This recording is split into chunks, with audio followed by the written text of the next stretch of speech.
আজ পয়লা অগ্রহায়ণ, শুরু হলো নতুন ফসল ঘরে তোলার উৎসব নবান্ন। আবহমান বাংলার ঐতিহ্যবাহী উৎসবে ঢাকা বিশ্ববিদ্যালয়ের চারুকলায় চলছে দিনব্যাপী আয়োজন।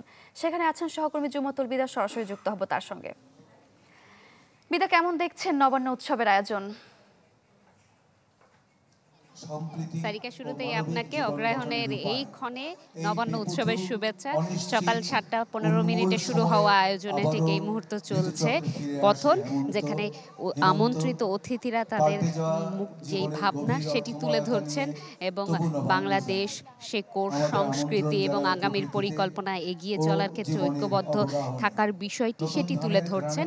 এবং দিনব্যাপী যেই আয়োজন, সেখানে কিন্তু সকাল থেকে বিভিন্ন সাংস্কৃতিক সংগঠন তাদের পরিবেশনা তুলে ধরেছেন দর্শকদের জন্য এবং এই আয়োজন চলবে রাত 8:40 পর্যন্ত।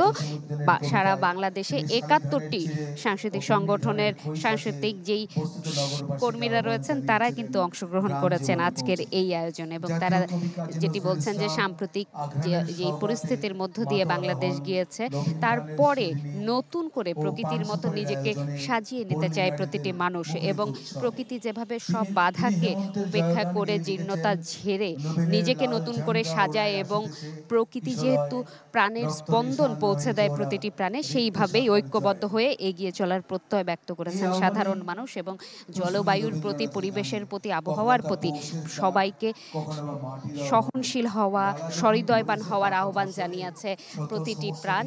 আজকের এই আয়োজন চলবে রাত 8:40 পর্যন্ত। আমরা চেষ্টা করব সে পর্যন্ত এই আয়োজনের সর্বশেষ তথ্যটুকু আপনাদের তুলে ধরা।